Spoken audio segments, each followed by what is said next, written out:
Buenas tardes, muchas gracias por estar esta tarde aquí. Damos comienzo a las mesas con una mesa que vamos a discutir las imágenes de la Guerra del Paraguay, de iconografía, y sí tenemos a alguien de Brasil aquí, la curadora en jefa de la Pinacoteca de San Pablo, o especialista en el siglo XIX.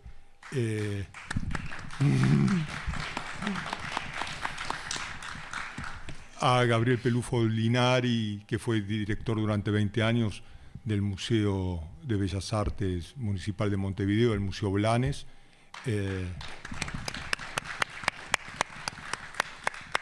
Y a Ticio Escobar, que entre su largo currículum voy a optar por presentarlo como curador de la muestra de Coporá del Museo Nacional de Bellas Artes.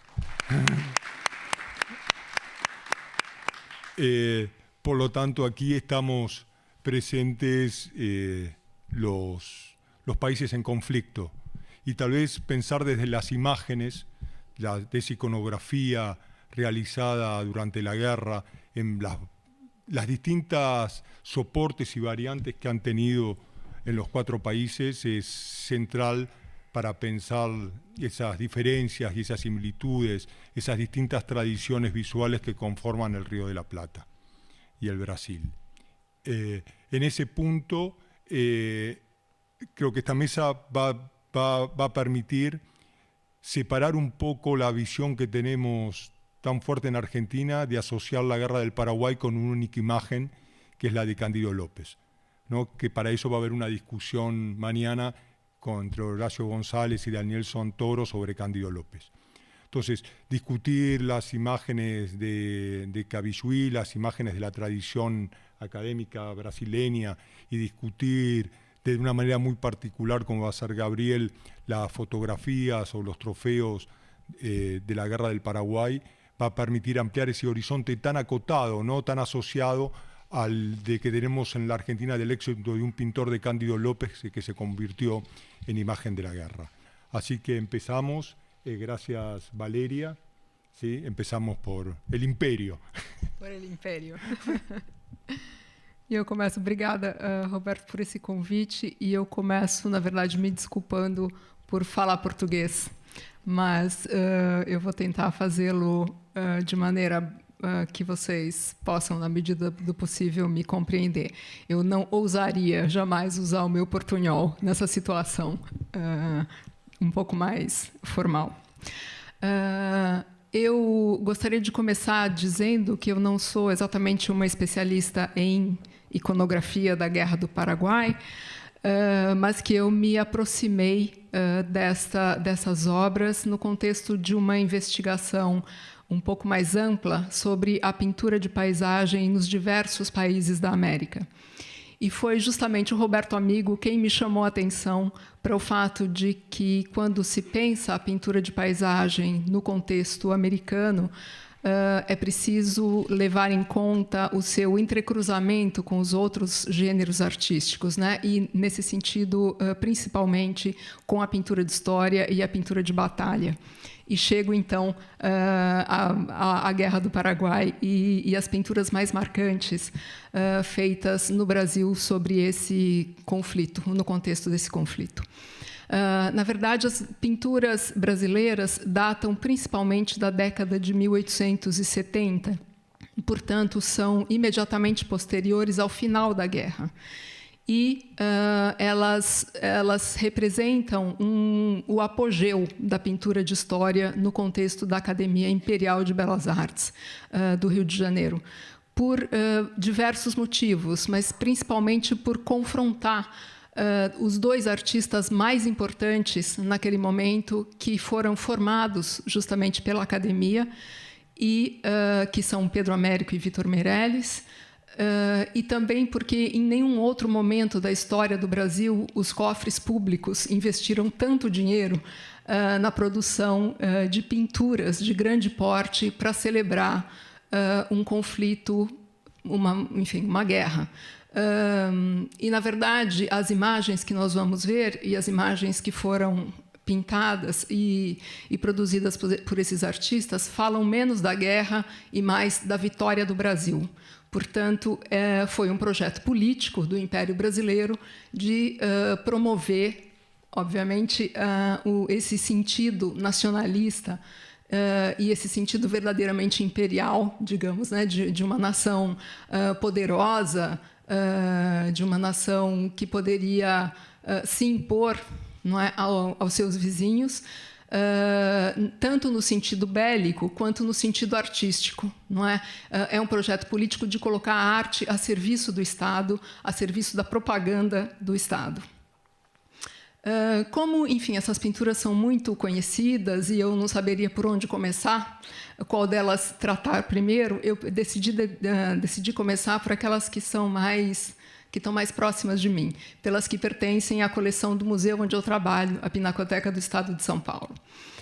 Na Pinacoteca há 2 obras referentes ao conflito, à Guerra do Paraguai. Uma delas nós vemos aqui, é uma pequena aquarela de autoria do Vitor Meirelles, e já nos mostra que o Vitor Meirelles, que era, enfim, o grande pintor de história, o principal pintor de história no Brasil nesse momento, ele foi mandado para a região do conflito em 1868 para justamente acompanhar movimentações da Marinha Brasileira na região da guerra.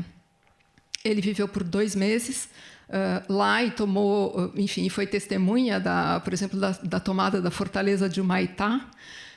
E justamente a partir dessas pequenas aquarelas e dessas anotações feitas em loco, portanto, ele observou o cenário da guerra.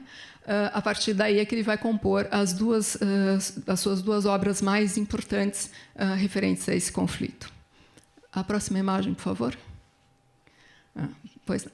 E aqui nós vemos também, ainda do acervo da Pinacoteca, um pequeno estudo para a pintura A Passagem de Humaitá, que é um estudo feito a guache, também datado de 1868, em que se percebe o tratamento especial que o Vitor Meirelles dá à paisagem. Quer dizer, nada nessa imagem nos sugere uma situação de conflito, né? Apenas é digamos, um chiaro di luna, assim, uma paisagem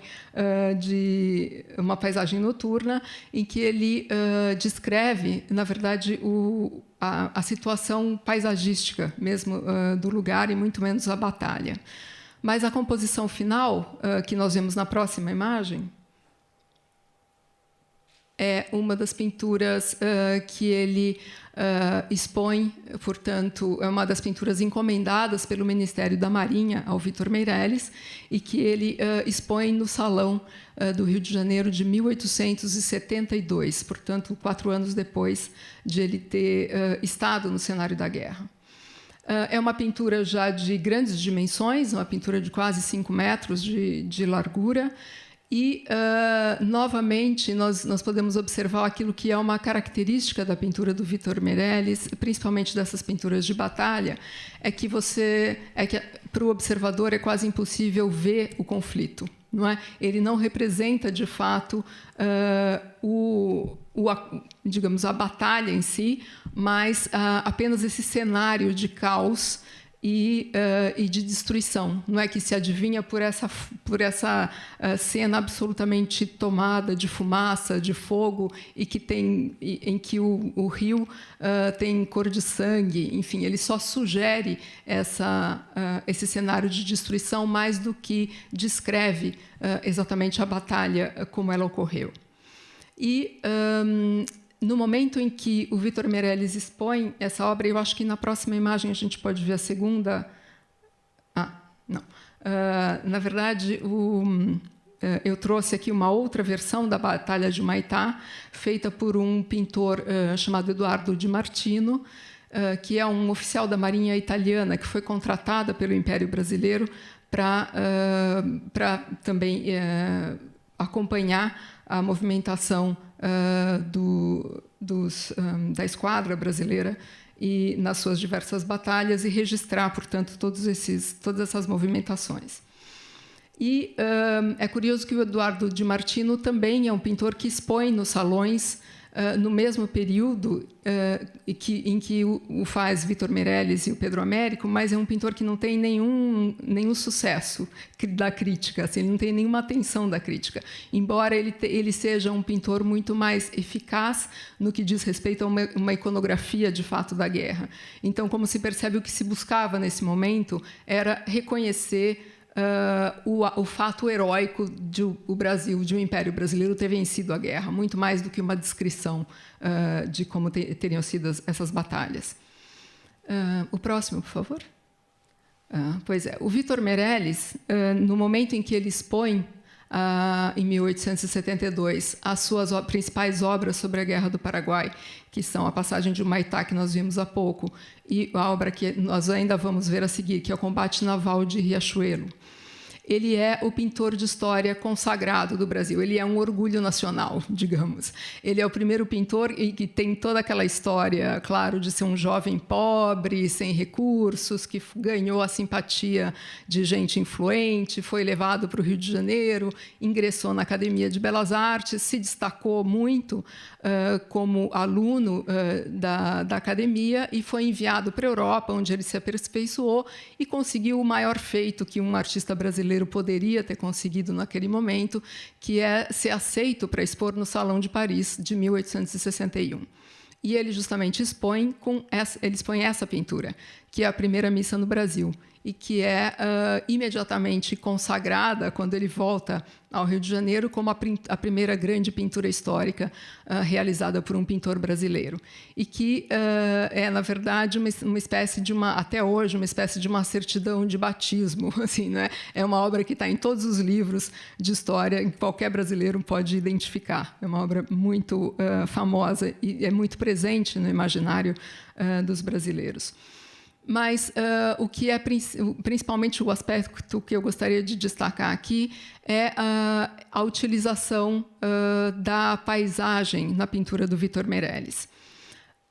O que nós vemos aqui, que é a cena histórica que ocupa o centro da tela, na verdade, essa cena está imersa, não é, na paisagem, e uma paisagem pintada com muita precisão. O Vitor Meirelles fez muitos estudos sobre esse local, não é, onde supostamente não, onde se descreve ou reza a lenda que tenha sido celebrada essa missa na costa da Bahia, no sul da Bahia, no Brasil.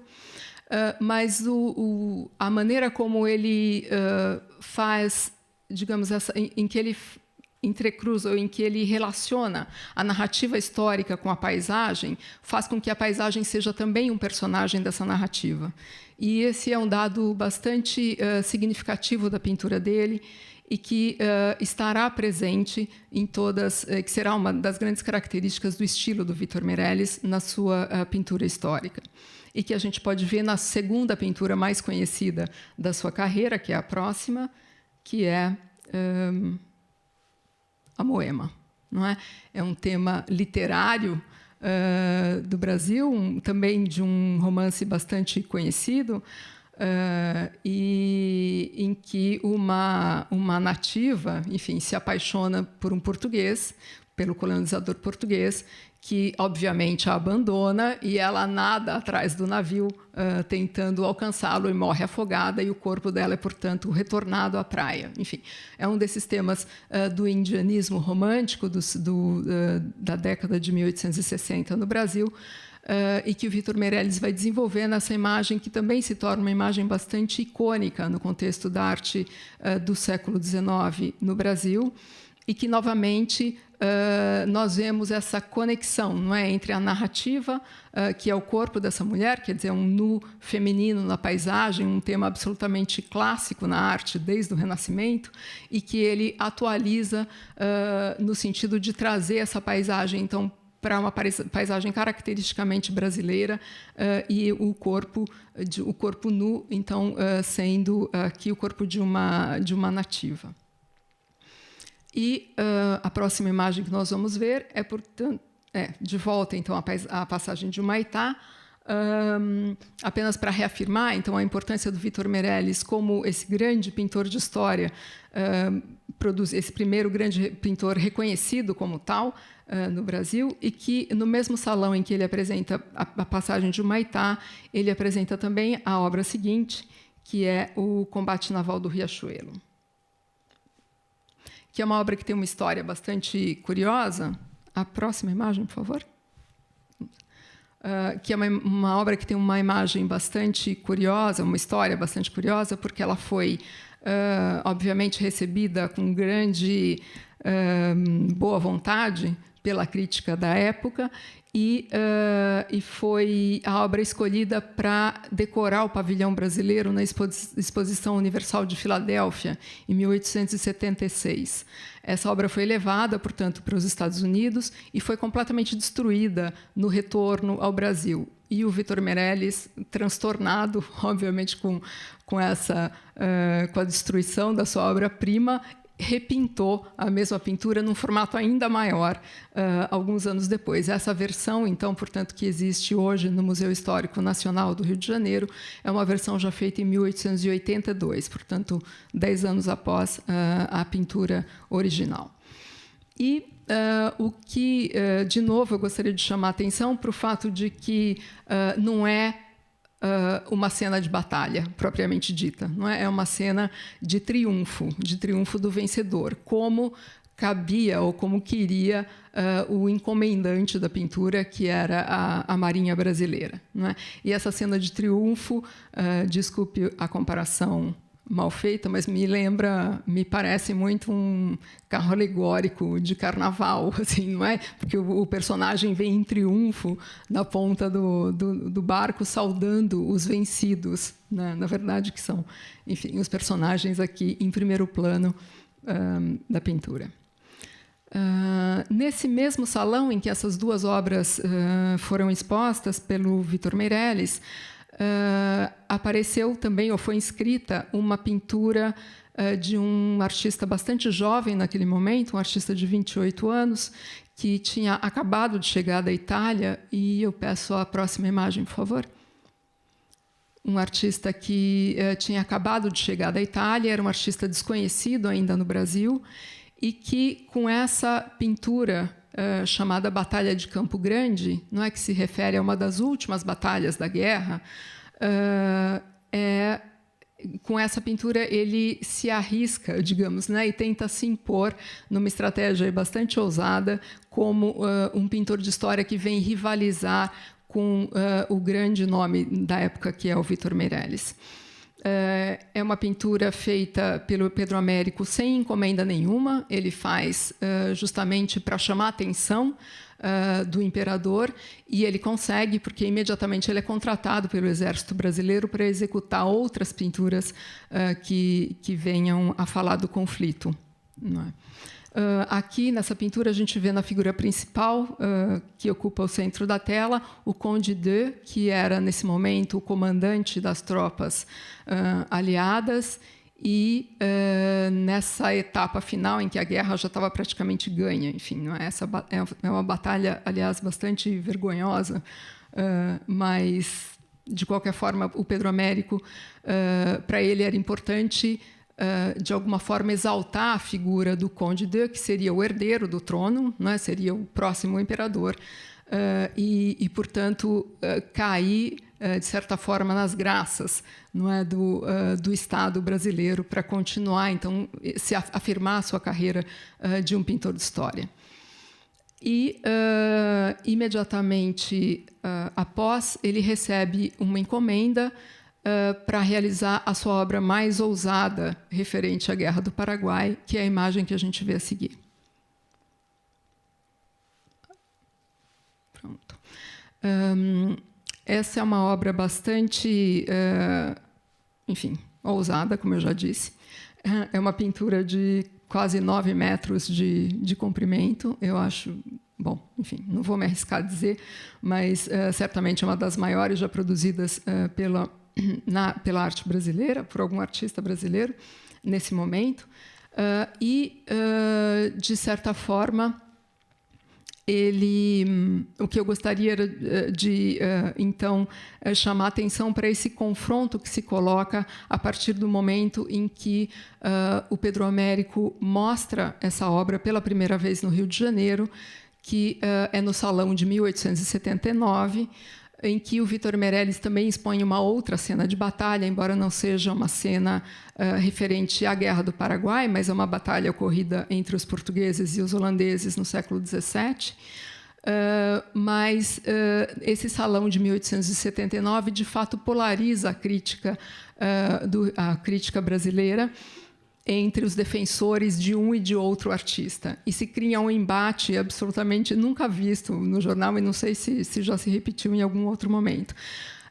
O que se diz, na verdade, e não sei o quanto de exagero existe nisso, é que essa exposição de 1879 foi, até hoje, a exposição de arte mais visitada do Brasil, porque, pelos números apresentados nos periódicos, quase a totalidade da população do Rio de Janeiro, na época, compareceu ao salão para ver essas duas pinturas. E elas, de certa forma, instauram digamos, esse debate crítico que depois vai amadurecer em dois livros bastante importantes e que dão, de fato, início, digamos, à crítica de arte no Brasil. A Batalha do Havaí, de Pedro Américo, foi pintada principalmente em Florença por 4 anos, e aí ele foi, digamos, inaugurada na presença, mostrada pela primeira vez em público na Itália, com a presença do imperador. Portanto, o imperador sempre reforçando a carreira do Pedro Américo e sempre reforçando a sua posição, né, de principal pintor de história do Brasil nesse momento. E eu gostaria de chamar a atenção para a composição da pintura, que difere radicalmente das pinturas do Vitor Meirelles, no sentido em que, no Pedro Américo, de fato, é a batalha, não é? É o drama humano, é o embate, que é a ação humana que importa mais do que o sentido da vitória. E o que se percebe nessa composição é que a paisagem está a serviço da construção dessa narrativa, não é? Então, a gente vê na pequena elevação à esquerda os comandantes do exército, né? Nesse momento, o Duque de Caxias, que, na verdade, ainda era Marquês de Caxias, mas que observa estratégia do ponto de vista da estratégia, como se dá a luta que acontece embaixo, e o que se percebe quando se observa a pintura de perto é que, na verdade, são várias cenas, não é, que ocorrem, são várias pequenas narrativas que se somam para criar essa grande impressão de caos que a pintura gera no espectador. Em seguida, nós vamos ver ainda uma outra pintura do Pedro Américo, que é a Passagem do Chaco, e que é uma pintura um pouco anterior, né, uma pintura de 71, portanto, um pouco anterior à Batalha do Havaí, em que, pela única vez, a paisagem ganha um caráter mais proeminente na composição, né? O que está sendo representado é um momento em que o general Osório, né, também uma figura importante como comandante da guerra, surpreende o acampamento paraguaio, que a gente vê nesse clarão de floresta ali no fundo da cena, e ele está prestes a atacar, então, o acampamento. O que me parece bastante curioso nessa pintura é que o Pedro Américo jamais esteve na região em que se deu, em que aconteceram as batalhas, em que aconteceu a guerra.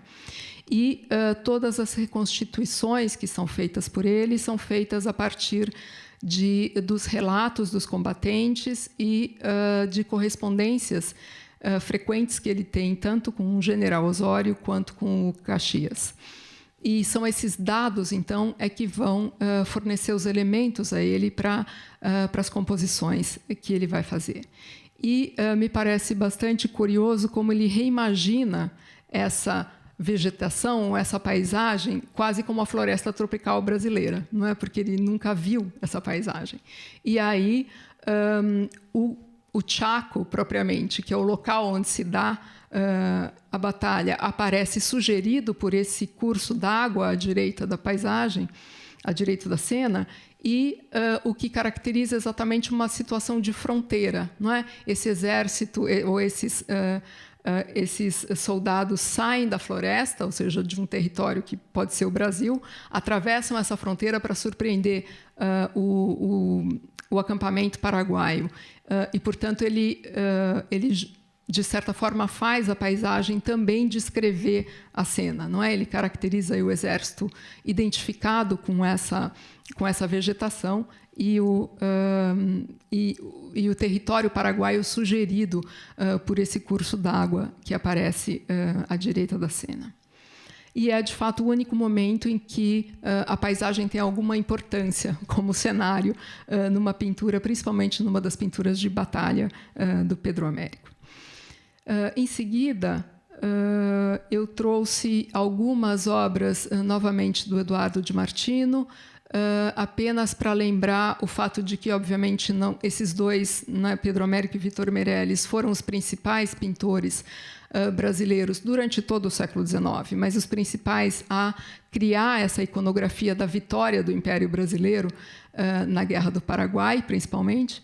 Mas outros pintores também participaram da elaboração dessa iconografia, sendo Eduardo de Martino um deles, e me parece, essa pintura em particular me parece bastante curiosa, ela está hoje no Museu Naval e Oceanográfico, no Rio de Janeiro, porque me lembra, de certa forma, Cândido Lopes, não é? No sentido em que a paisagem ou a composição é muito mais descritiva do local, é muito mais topográfica, num certo sentido, sem a retórica, de fato, da pintura histórica, que a pintura histórica requer, não é? Além disso, acho que tem uma outra pintura do Eduardo de Martino a seguir. A próxima, por favor. Exatamente. Bom, e aqui eu trouxe uma pequena charge de uma revista bastante importante na segunda metade do século XIX no Rio de Janeiro, chamada Revista Ilustrada, que era editada por um italiano, Angelo Agostini, e que é, de fato, uma revista bastante saborosa, não é? Ela é uma iconografia bastante importante, ela traz um material iconográfico bastante importante para quem estuda a Guerra do Paraguai, porque são relatos cotidianos, não é? Às vezes com humor, às vezes com um teor mais de denúncia. Mas o que eu trouxe aqui foi justamente uma charge que fala do Salão de 1879 e desse confronto que se promoveu pela crítica entre a pintura do Pedro Américo, que era julgada muito dramática e muito, enfim, retórica, e a pintura do Vitor Meirelles, mais comportada, mais composta, não é? E na charge, o Angelo Agostini, então, oferece essa charge ao Vitor Meirelles, e os soldados da pintura do Pedro Américo todas saem correndo para animar a outra pintura do Vitor Meirelles, né? Isso para dizer, então, um pouco que a crítica nunca está muito satisfeita, ou enfim, né? Ou um artista é muito dramático, outro é pouco dramático. O Eduardo de Martino era um artista sem interesse artístico, era simplesmente um documentarista, enfim. E justamente esses embates, como eu citei anteriormente, é que vão amadurecendo a crítica de arte no Brasil, justamente promovido por esse debate artístico trazido pelas pinturas da Guerra do Paraguai, e vão resultar, então, nos dois primeiros livros de crítica de arte mais fundamentais nesse momento no cenário brasileiro, que são Belas Artes, Estudos e Apreciações, do Félix Ferreira, e o clássico A Arte Brasileira, de 1888. Eu gostaria de... Estou acabando agora com uma outra imagem que não diz respeito à Guerra do Paraguai, mas que diz respeito, sim, à Academia Brasileira e à sua formação e ao início da pintura de história no Brasil. Como eu disse no início da minha apresentação, essa iconografia da Guerra do Paraguai e todo esse debate artístico que se constitui em torno delas caracterizam o apogeu da pintura de história no Brasil no século XIX e, portanto, o apogeu do projeto de uma Academia Imperial de Belas Artes no Brasil. E aí eu gostaria de lembrar as origens da Academia no Brasil, que estão justamente na presença desse artista francês, Jean-Baptiste Debré, que é o artista que vem, em 1816, criar essa Academia de Arte no Rio de Janeiro e que introduz, portanto, o gênero da pintura histórica no Brasil. E essa pintura pertence também à coleção da Pinacoteca do Estado de São Paulo, e eu a trouxe apenas a título de ilustração, porque é uma das primeiras pinturas feitas pelo Debré assim que chegou ao Brasil. Ela representa uma revista de tropas que são destinadas a Montevidéu, e elas vêm, portanto, lembrar da antiguidade dos conflitos nessa região, cujo ápice se dá, portanto, nesse período do final dos anos 60, com a Guerra do Paraguai. Obrigada. Muchas gracias.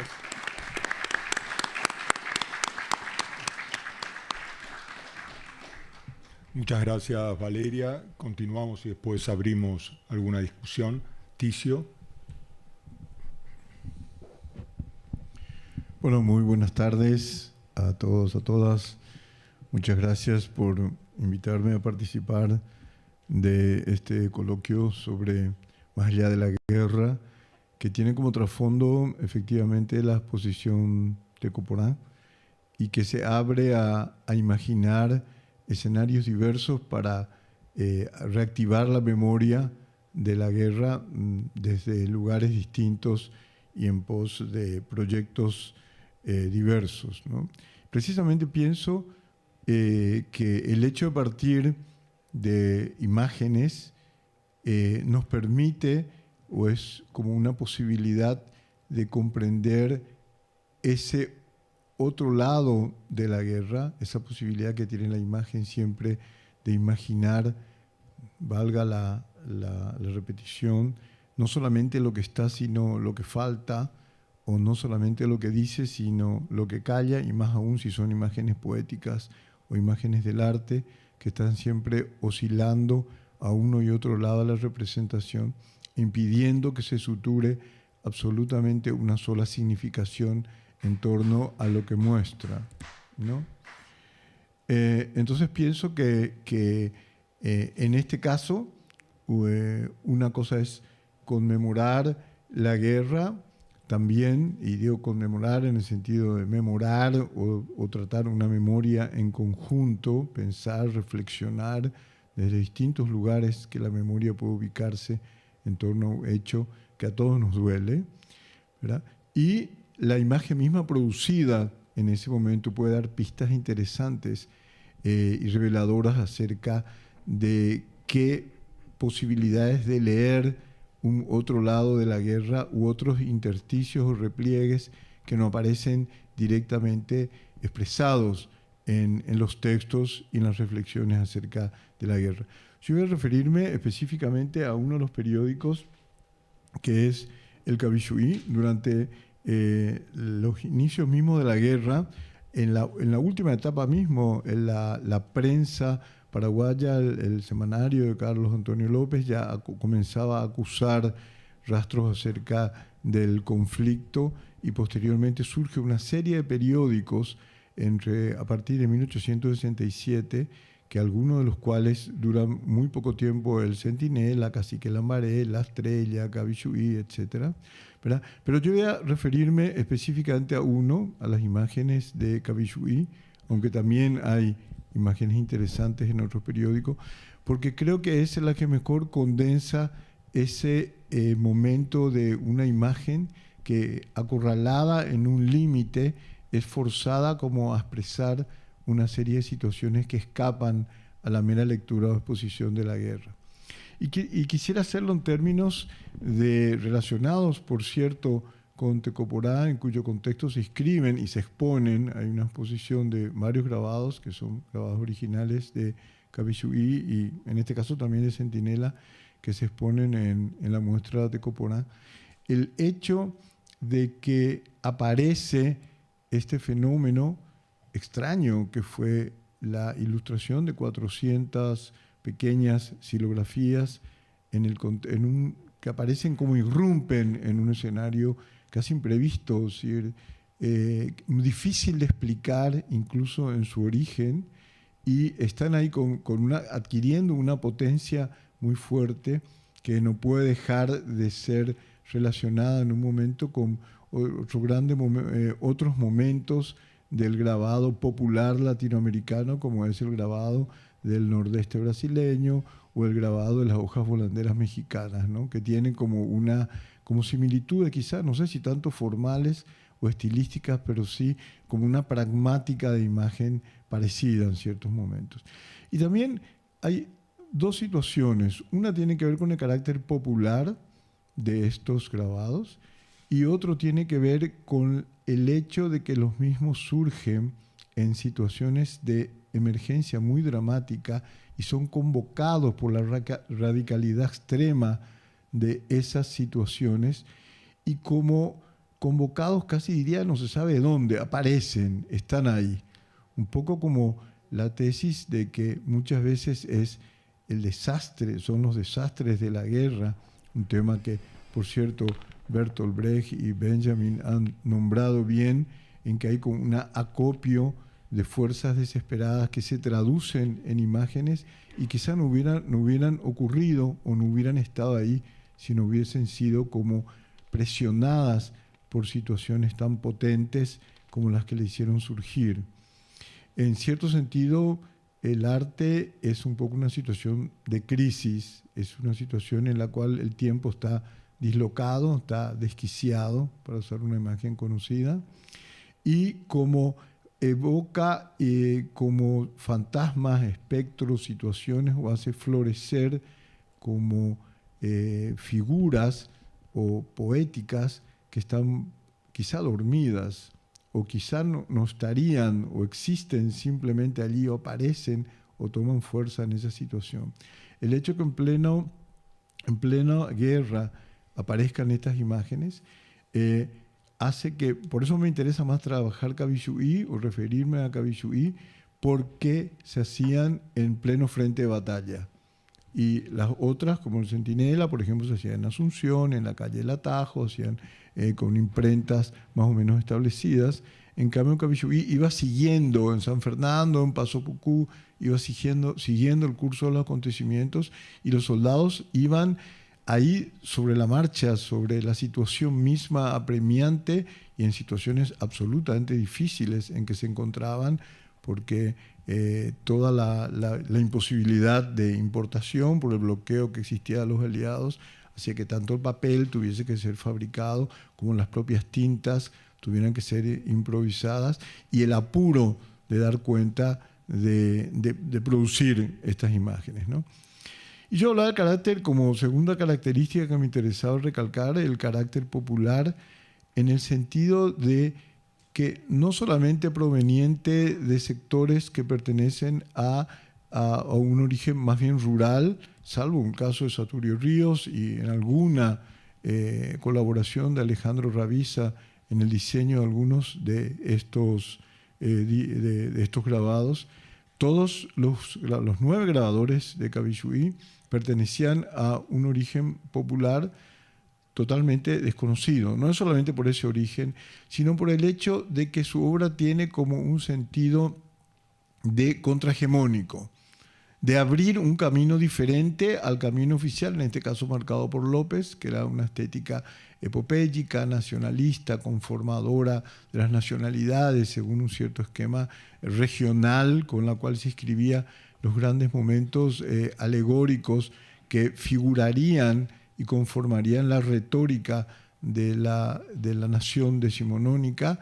Estos grabados de pronto se zafan, no digo que se opongan, pero sí son diferentes en el sentido de que esa figuración alegoricista, neoclásico romántica en un caso, de segunda mano de los cánones europeos de la figuración de entonces, adquieren en esa diferencia un carácter propio conectado a un expresionismo local o a formas totalmente diferentes. ¿Podríamos ir pasando, por favor, de esas imágenes? Caracteres diferentes que lo constituyen un hecho nuevo. Y ese mismo hecho hace que exista una contradicción en estos grabados entre el texto, que son textos como tienen una retórica ampulosa, declamatoria, del discurso oficialista de López, por una parte, y los grabados o las ilustraciones que siguen un camino diferente. El único caso en los cuales se suelta el lenguaje es justamente cuando escriben en guaraní, que son pocos titulares y en todos los números tienen un verso, casi que a guisa de coda, hace un cierre de cada uno de los números y son versos escritos en guaraní, donde ahí sí se suelta una expresión que es totalmente propia y un lenguaje totalmente diferente al lenguaje oficial, digamos así. Pero podríamos ir pasando, por favor, las próximas imágenes. Incluso las alegorías que posiblemente hayan estado dictadas o sugeridas con la figura de López, monárquica, imperial, con sueños potentes de poder absoluto, están traducidas, podemos ver en los próximos, por favor, como fíjese esa imagen de la libertad, una imagen neoclásica y como profundamente grave o seria aparece dentro de la imaginería popular con un sentido caricaturesco, expresionista, ligado o vinculado a otras formas de expresión. Y es acordar bastante del fenómeno mismo que se dio en las misiones, ¿no? Que de haber sido el arte misionero una mera copia de las propuestas traídas por los misioneros, no hubiera constituido más que una mala copia, una ilustración de segunda de lo que sería un arte oficial jesuítico o franciscano. Y sin embargo, y eso es una de las hipótesis que queremos probar en Tecomporá, es justamente a partir de esa diferencia, justamente a partir de ese descalce de las copias, es que se produce un hecho que se afirma como una imagen nueva y que como una imagen propia tiene posibilidades de ir mucho más allá de lo que los textos, muchas veces los discursos disciplinados pueden explicar, ¿verdad? Y se conectan con otros aspectos que escapan completamente del espíritu de la guerra, como un espíritu irreverente, juguetón, muchas veces como mordaz, por cierto, como exigían las condiciones de burlarse y ridiculizar al enemigo, pero también conectarse con un sentido jovial que estaba en contradicción con la gravedad y con los horrores de la guerra, ¿no? Si vemos estas mismas alegorías que son así como puestas con una, no sé si se llama inocencia, pero una simplificación de la imagen que recuerda mucho las soluciones aplicadas también en el arte misionero. ¿Sí? La próxima. En todo caso, acá se nota, en parte, esta imagen representa a un soldado leyendo un número de Cabilluí y causando la gracia de otros. O sea que, en última instancia, todos los grabados, por más de que los textos sean como muy graves, muy sombríos, muy marcantes del espíritu de la guerra, los grabados más bien iban por el lado del humor. Y acá mismo como se demuestra como un soldado leyendo y los otros como riendo, así como si la lectura mismo les produjese como hilaridad y jugando en torno a imágenes, como si fuese una revista poco menos que cómica, ¿no? ¿Sí? La próxima. Acá también se muestra lo mismo, con leyendas en guaraní, y en este caso se ven como un enmascarado. Los enmascarados son, como aparece en la muestra Tecomporá, son máscaras rituales jocosas que se usan en determinadas situaciones, mucho hasta hoy en el Paraguay, para representar o significar situaciones que solamente a través de cierta idea del ridículo puede ser manifestada, ¿no? Y en este caso aparece un cambarangá, una máscara, en medio de la escena de la guerra. Suena por lo menos extraño y solo podría ser explicado con un más allá de la guerra, ¿no? Con una posibilidad de trascender la mera retórica belicista y abrir paso a un espacio que solamente la expresión poética o imaginaria, en este caso, podía dar lugar. Y en este caso sí se apoya en el guaraní directamente, porque cuando hay puntos intensos que tocar, siempre se recurre al guaraní, ¿no? A la leyenda se apuesta en guaraní. Hay evidentemente una espíritu mordaz o hilarante orientada a ridiculizar al enemigo. En todo caso, como la Triple Alianza es presentada como en forma burlesca, en todo caso como animales, o dentro de un concepto muy paraguayo del humor que tiende a encontrar parecidos, rasgos particulares de las personas con animales. La próxima. Sí, vamos a ir siguiendo. La forma expresionista, como se van manifestando las imágenes, se nutre evidentemente de una iconografía caricaturesca propia del siglo XIX, pero adquiere en su formulación como características totalmente propias, porque reitero una comparación con el arte de las misiones jesuíticas.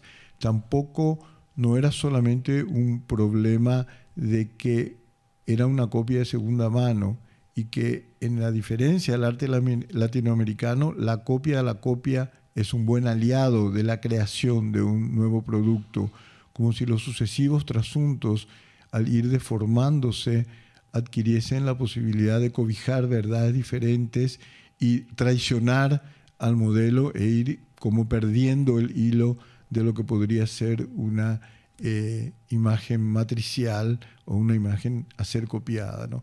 Y en este caso sucede eso, no se podía exigir así como los misioneros no podían exigir demasiado a indígenas que no tenían una tradición artística totalmente diferente a la de tallar esculturas barrocas, así tampoco se podía pretender que los grabadores que aparecieron, que serían jóvenes con mero talento, no tenían ninguna instrucción en la talla madera, eran tallas de taco a contrafibra, bastante difícil de ser talladas y prácticamente sin herramientas como para hacerlo, más que con cuchillos, pudiesen como desarrollar la figuración que quizás hubiera sido querida por la oficialidad que promovía el desarrollo de estas imágenes, ¿no?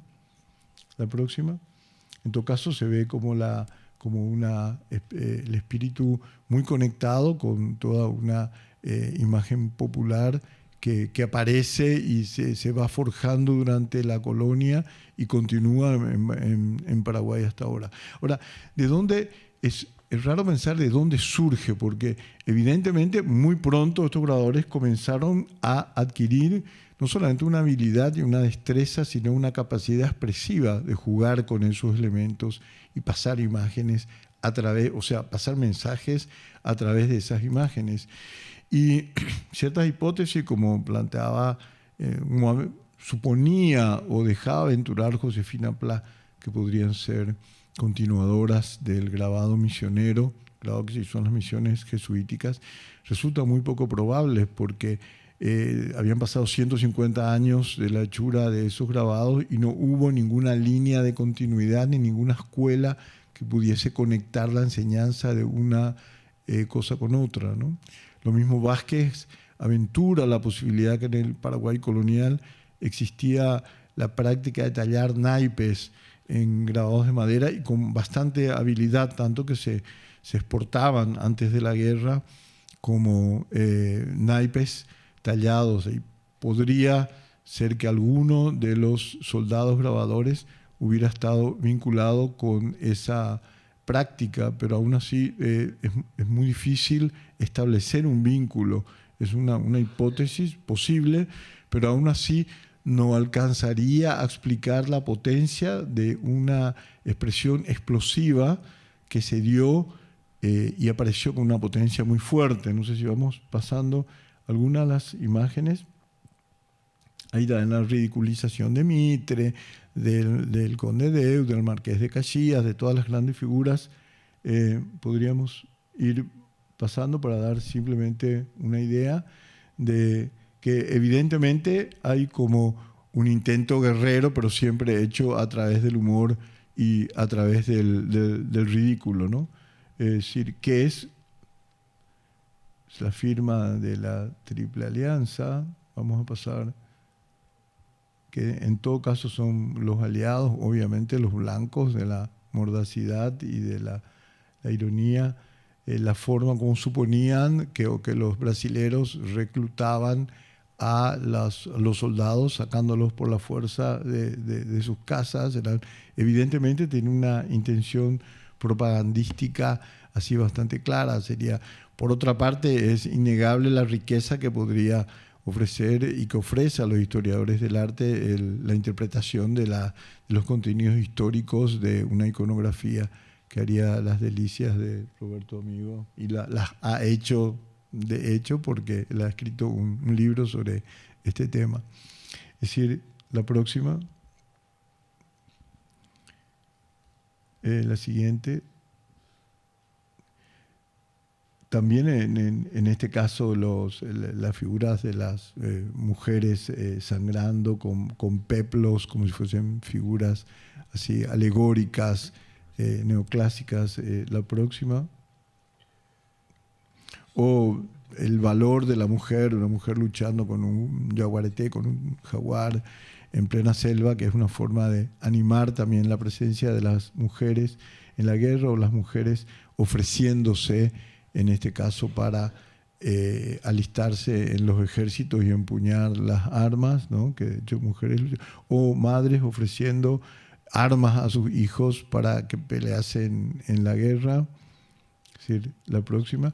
O formas que evidentemente también dentro de un cierto estilo unitario que se dio. Ya estamos terminando. Bueno, yo siempre espero que me corten y llego hasta el final. Bueno, dejemos acá y en todo caso, si hubiere algo que comentar o preguntar, lo dejamos para el final. Yo simplemente quería recalcar esos dos momentos, ¿no? La radicalidad de un apremio histórico que produce la emergencia de una producción que desaparece luego, tragada por las mismas condiciones que la habían convocado, por la propia guerra. Terminan con los mismos soldados grabadores, solamente sobrevive Saturio Ríos, que murió varios años después y no tuvo ya ocasión de hacer ningún tipo de grabado, porque no tenía eso, por un momento, y por otro ese carácter popular, de expresión popular, llamemos estética popular o arte popular o imagen popular, que abre en su diferencia una posibilidad de relectura distinta, no solamente de lo que pasó, sino de lo que podemos pensar acerca de eso que pasó. Muchas gracias. Gracias, Ticio. Perdón por el corte, pero es necesario. Gabriel. Bueno, quiero agradecer a los organizadores mi presencia acá. Mi intención es hablar de una sola imagen, aunque quiero hacer una breve introducción con relación a un aspecto histórico de la guerra que tiene que ver con Uruguay. Y es la invasión del general Venancio Flores a Uruguay, con el apoyo de Mitre y luego con el apoyo concreto de tropas brasileñas para poder desplazar al presidente uruguayo en ese momento, Bernardo Berro, que era aliado a Paraguay. Es decir, que en realidad la guerra de Paraguay empieza en el bombardeo a Paysandú. Y quería referirme muy brevemente a eso. ¿Qué? Bueno, por supuesto, no. Intervienen poderes extranjeros. Pero me refiero desde el punto de vista de lo que es un itinerario de hechos bélicos. El primer hecho bélico que se abre para poder desatar la guerra es el ataque a Uruguay y particularmente a Paysandú. Ya en 1859 Solano López había estado en Buenos Aires tratando de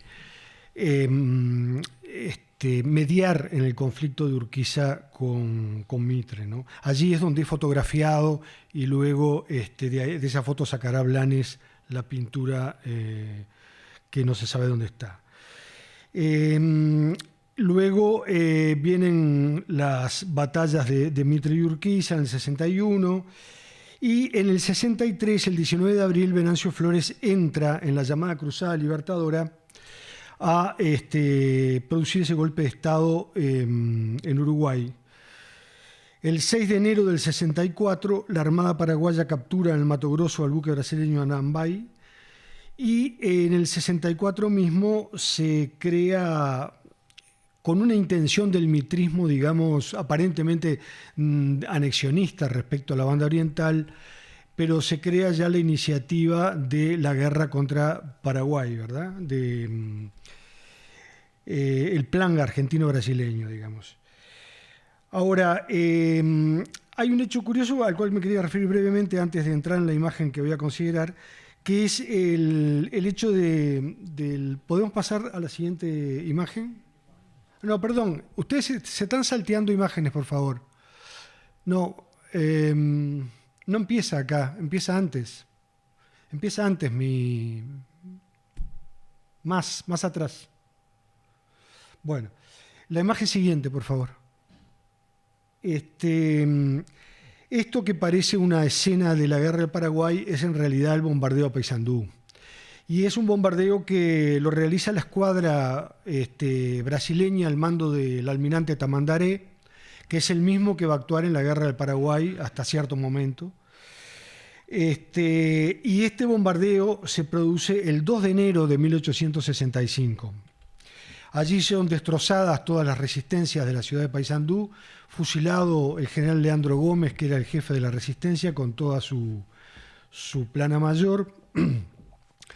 Y de algún modo esto constituye, desde el punto de vista militar, el ensayo general de la Armada y el ejército brasileño para la guerra de la Triple Alianza. Los buques argentinos en ese momento están como observadores en el lugar.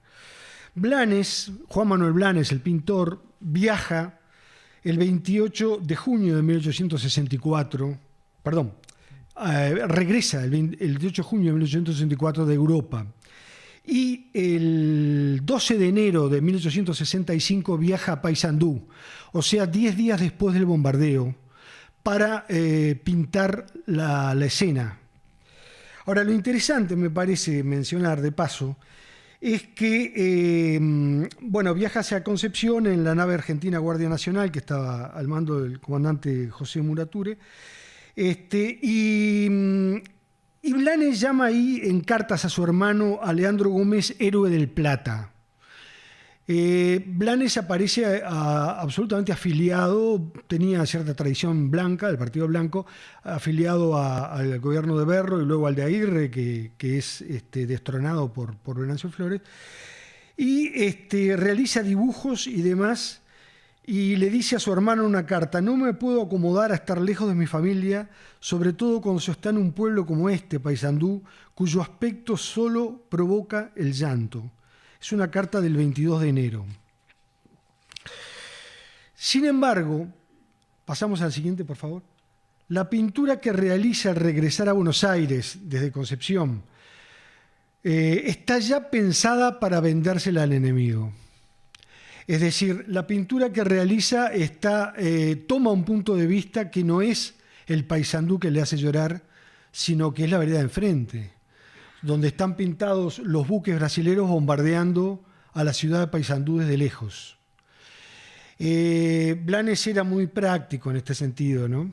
Para no decir muy poco ético, Y ya tenía, incluso le dice una carta a su hermano: apurate en mandarme retratos de los héroes de Paysandú, que se acaba el tiempo de hacer dinero a costa de los muertos. De modo que logra venderle al general Venancio Flores esta pintura, y el general Venancio Flores reconoce en ella a tal punto la postura del punto de vista de Brasil, es decir, de los que bombardean Paysandú, que se la regala al almirante Tamandaré. De modo que esta pintura está en Brasil, no sabemos su paradero, la estamos rastreando, no sabemos si está dentro de la familia Tamandaré o ya pasó a algún museo público. Quiero referirme en este sentido a... En el año 1883 se firma el Tratado de Paz. O sea, 13 años después de terminar la guerra, el general Máximo Santos, presidente de Uruguay en ese momento, dictador, firma el Tratado de Paz, de amistad y de renuncia al cobro de los gastos de guerra con Paraguay. Es el primer país que hace esto, lo hace a través del paraguayo José II de Cud y del uruguayo Enrique Cable. Ahora, parece interesante desde el punto de vista, en ese año del 83, los trofeos de la guerra de Paraguay que estaban en Uruguay son armados para exponer en el Museo Nacional de Montevideo. Y son los que luego, 2 años después, irán para Paraguay. Pero ese armado de los trofeos tiene una forma muy peculiar y fue fotografiado por Bata y compañía. No es casualidad que haya sido fotografiado por Bata y compañía, es decir, la importancia que tenía la conformación, la morfología de ese conjunto de trofeos en el museo era una conformación alegórica. Y pasamos al siguiente, por favor. Y por lo tanto merecía el trato de un fotógrafo del prestigio de Bata y compañía dentro de la serie conocida, fotografiada durante la guerra por esa compañía, ¿no? En mayo de 1866 es que Bata y compañía comienza a través de su fotógrafo Javier López las fotografías de las batallas de la Guerra de Paraguay, comercializadas luego por los diarios El Siglo y La Tribuna de Montevideo. Ahora, como ustedes ven, los trofeos se componían de un peto de armadura de metal, un espaldar de armadura de coraza de metal, 2 kepis de cuero de las tropas de la caballería paraguaya, un rebenque de alpaca y cuero, una montura de cuero, un fusil de chispa de procedencia francesa, una bayoneta de fusil de chispa para el combate cuerpo a cuerpo, un sable curvo con vaina de oficial paraguayo y un sable perteneciente a un oficial de la Armada paraguaya con dragones y vaina. Evidentemente que se trata de una foto preparada, ¿no? Los trofeos fueron dispuestos de acuerdo a una estructura claramente simbólica, por lo tanto merece ser analizada como alegoría meticulosamente armada con la finalidad de una imagen fotográfica y de su exposición en el Museo Nacional. Pasamos así, ya pasó a la siguiente. En primer lugar, es evidente la silueta antropomórfica del conjunto, ¿no? La foto de la derecha es la foto de un oficial de caballería paraguayo de la época, anónimo.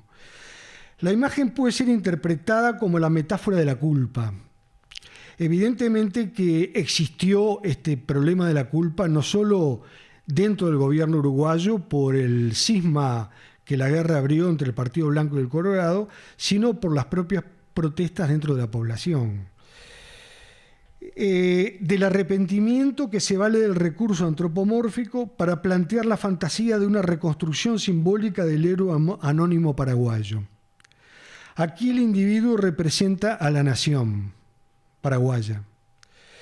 Pero aún así, una interpretación de este tipo en la que estaría en juego una metáfora de la culpa no logra ocultar que se trata de la mirada del vencedor, porque detrás de la reconstrucción simbólica del héroe subyace irremediablemente la reconstrucción simbólica de la muerte. Pasamos a la siguiente. En este sentido, la disposición antropomórfica de los pertrechos de guerra evoca la alegoría barroca de Valdés Leal en el formato de la vanita, ¿verdad? Pero tomo deliberadamente este ejemplo de una vanita masónica. Forma piramidal, esfera cósmica o universal masónica y martillo del lado derecho en el suelo. De esta manera, en una perversa paradoja alegórica, la reconciliación amistosa que implicaba la devolución de los trofeos llevaba consigo la revisitación de la masacre. Me interesa detenernos brevemente en la simbología masónica que encierra la fotografía de los trofeos de guerra, dado que estos paralelismos iconográficos no son casuales. Esta foto de Bata y compañía fue tomada en 1883 bajo la presidencia del general Máximo Santos, que va del 82 al 86, durante un gobierno netamente masón.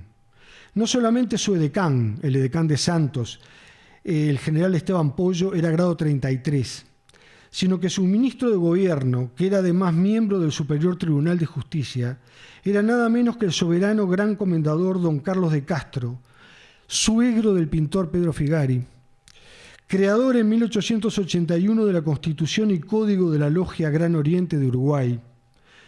Iniciado en la Logia Caridad el 11 de diciembre de 1860, fue miembro activo del Supremo Consejo del grado 33 a partir del 66.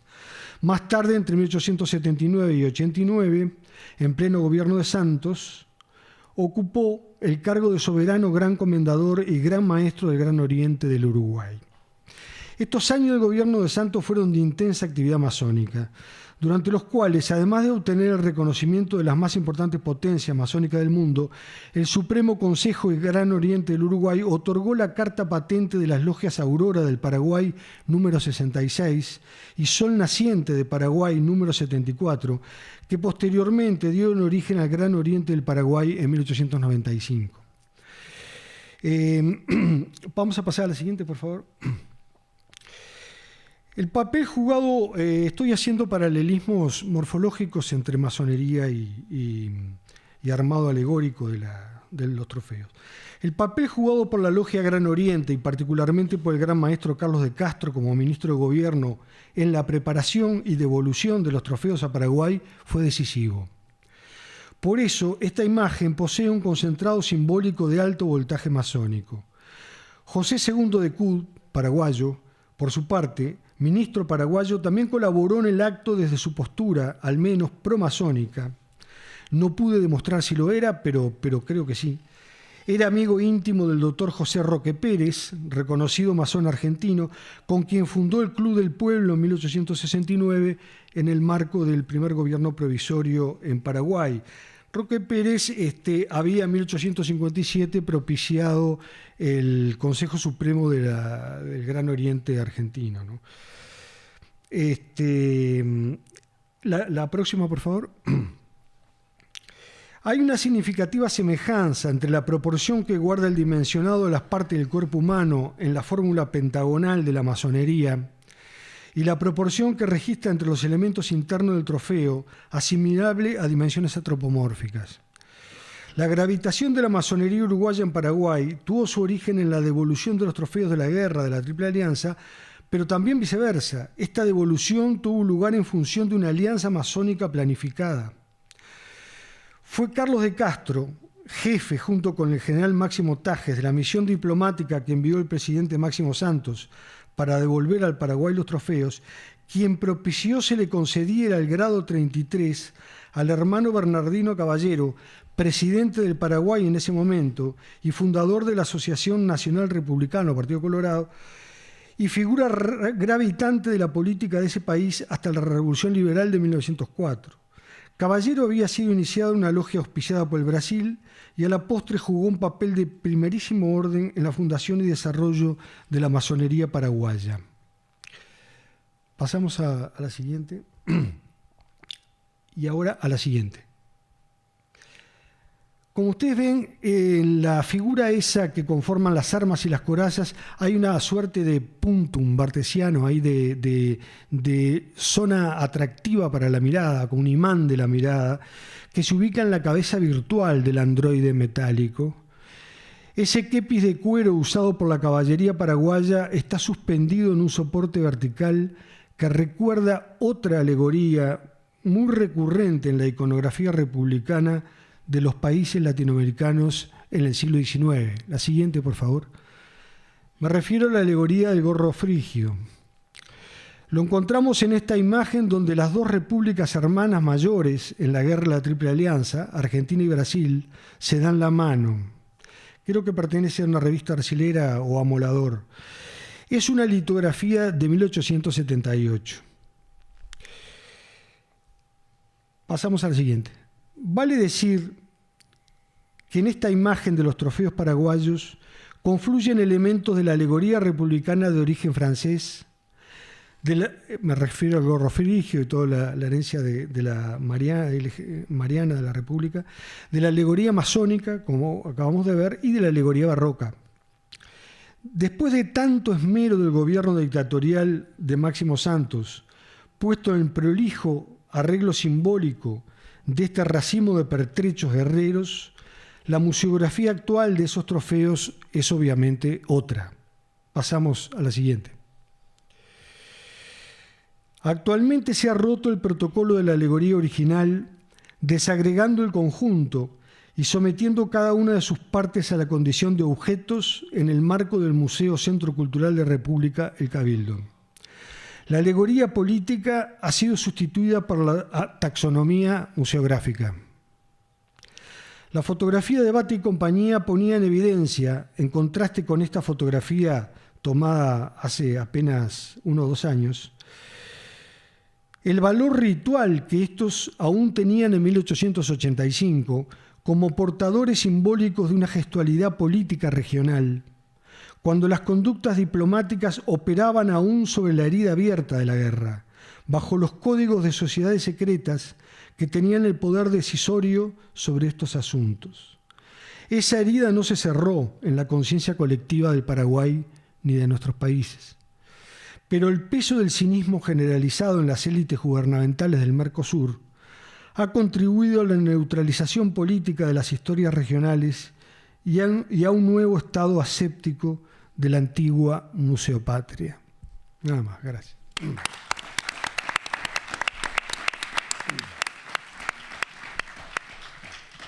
Bueno, muchas gracias. Abrimos algunos comentarios. Mesa entre ustedes. ¿Comentarios? Bueno, yo quiero comentar, muchas gracias. Creo que las distintas tradiciones visuales de cómo enfrentaron la guerra cada uno de los países quedó muy marcada.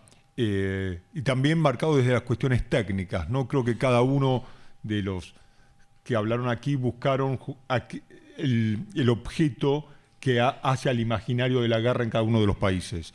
La xilografía de trinchera en el Paraguay, la gran pintura académica en el Brasil y la fotografía en Uruguay, ¿no? Son como registros visuales que marcan los relatos sobre la guerra, ¿no? Que de cierta manera aún estamos atados nosotros, que queremos romper un poco con esas tradiciones consolidadas, a pensar siempre desde los mismos objetos y desde los mismos repertorios visuales.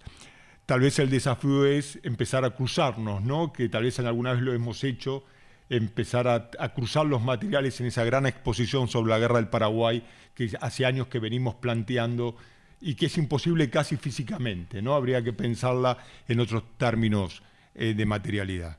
Y también los cruces, ¿no? Porque el tema de la masonería, ¿no? Con esas figuras como Blanes, tal vez pensar a Blanes, que estamos pensando a Blanes todo el tiempo nosotros en el Río de la Plata, ¿no? Que tuvo mucha visión también a la pintura académica brasilera, ¿no? Para poder constituir una pintura académica en el Río de la Plata, que también era masón católico, ¿no? Y también en esa cosa ambigua, ¿no? De pintar la paraguaya y los retratos secuestres de Flores, ¿no? Y también en ese año 82-83 hace las alegorías, ¿no? De la paraguaya y de el último paraguayo, ¿no? Tal vez habría que pensar esa fotografía los trofeos, no con el último paraguayo, ¿no? Como un símil y como que está recostado junto con la roca de la paraguaya, ¿no? Como un marco alegórico masón muy fuerte en esos años 80. Bueno, no sé si quieren hacer alguna pregunta más. Hay una anécdota que Blanes, en su segundo viaje a Europa, baja en Río de Janeiro para ver la batalla ahí de Pedro Américo. Y entonces le escribe una carta a Mauricio, su hermano, diciéndole que la vio pero se decepcionó. No explicita por qué. Dice que Meireles es mucho mejor pintor. Sí. Bueno, y después hizo el desafío de hacer una pintura más grande que no llegó, que era la conquista del desierto. O sea, había una competencia entre ellos a ver quién hacía la pintura de historia más grande en América Latina. Sí. Como si el tamaño importara mucho, ¿no? Bueno, ¿algo más? ¿No? Bueno, muchas gracias. ¿No? O Vitor Meireles, que era, enfim, o grande pintor de história, o principal pintor de história no Brasil nesse momento, ele foi mandado para a região do conflito em 1868 para justamente acompanhar movimentações da Marinha Brasileira na região da guerra. Ele viveu por 2 meses lá e tomou, enfim, foi testemunha, por exemplo, da tomada da fortaleza de Humaitá, e justamente a partir dessas pequenas aquarelas e dessas anotações feitas em loco, portanto, ele observou o cenário da guerra. A partir daí é que ele vai compor as suas 2 obras mais importantes referentes a esse conflito. A próxima imagem, por favor. Pois não. E aqui nós vemos também, ainda do acervo da Pinacoteca, um pequeno estudo para a pintura A Passagem de Humaitá, que é um estudo feito a guache, também datado de 1868, em que se percebe o tratamento especial que o Vitor Meireles dá à paisagem. Quer dizer, nada nessa imagem nos sugere uma situação de conflito, né? Apenas é digamos, um chiaro di luna, assim, uma paisagem noturna, em que ele descreve, na verdade, a situação paisagística mesmo do lugar e muito menos a batalha.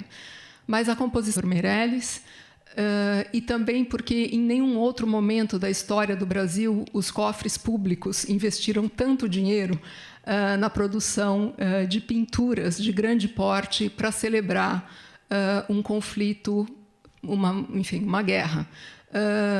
E, na verdade, as imagens que nós vamos ver e as imagens que foram pintadas e produzidas por esses artistas falam menos da guerra e mais da vitória do Brasil.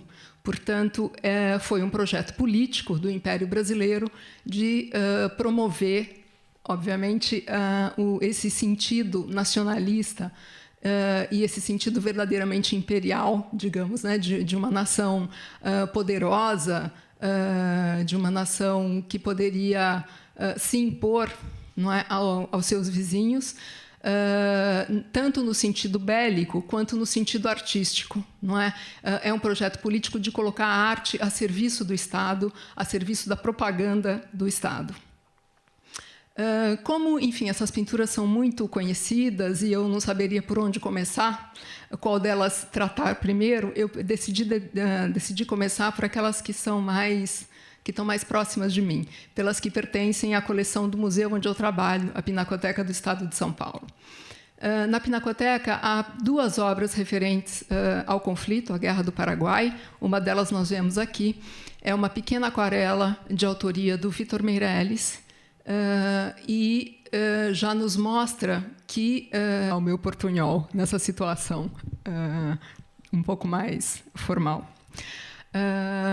Eu gostaria de começar dizendo que eu não sou exatamente uma especialista em iconografia da Guerra do Paraguai, mas que eu me aproximei dessas obras no contexto de uma investigação um pouco mais ampla sobre a pintura de paisagem nos diversos países da América. E foi justamente o Roberto Amigo quem me chamou a atenção para o fato de que, quando se pensa a pintura de paisagem no contexto americano, é preciso levar em conta o seu entrecruzamento com os outros gêneros artísticos, né? E, nesse sentido, principalmente com a pintura de história e a pintura de batalha. E chego, então, à Guerra do Paraguai e as pinturas mais marcantes feitas no Brasil sobre esse conflito, no contexto desse conflito. Na verdade, as pinturas brasileiras datam principalmente da década de 1870 e, portanto, são imediatamente posteriores ao final da guerra. E elas representam o apogeu da pintura de história no contexto da Academia Imperial de Belas Artes do Rio de Janeiro, por diversos motivos, mas principalmente por confrontar os dois artistas mais importantes naquele momento, que foram formados justamente pela Academia, e que são Pedro Américo e Vitor.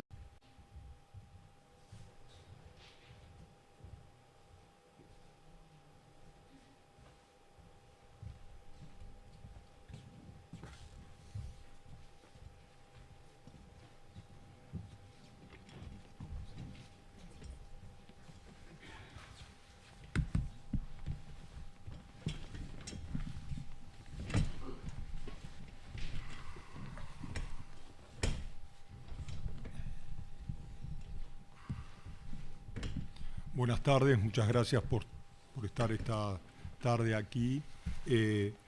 Damos comienzo a las mesas con una mesa que vamos a discutir las imágenes de la Guerra del Paraguay, de iconografía, y sí tenemos a alguien de Brasil aquí, la curadora en jefa de la Pinacoteca de San Pablo, o especialista en el siglo XIX.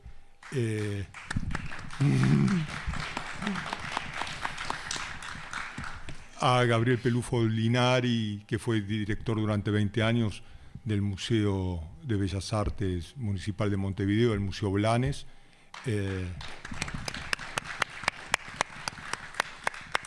Y a Ticio Escobar, que entre su largo currículum voy a optar por presentarlo como curador de la muestra de Coporá del Museo Nacional de Bellas Artes. Por lo tanto, aquí estamos presentes los países en conflicto, y tal vez pensar desde las imágenes de esa iconografía realizada durante la guerra, en las distintas soportes y variantes que han tenido en los 4 países, es central para pensar esas diferencias y esas similitudes, esas distintas tradiciones visuales que conforman el Río de la Plata y el Brasil. En ese punto, creo que esta mesa va a permitir separar un poco la visión que tenemos tan fuerte en Argentina de asociar la Guerra del Paraguay con una única imagen, que es la de Cándido López, ¿no? Que para eso va a haber una discusión mañana entre Horacio González y Daniel Santoro sobre Cándido López.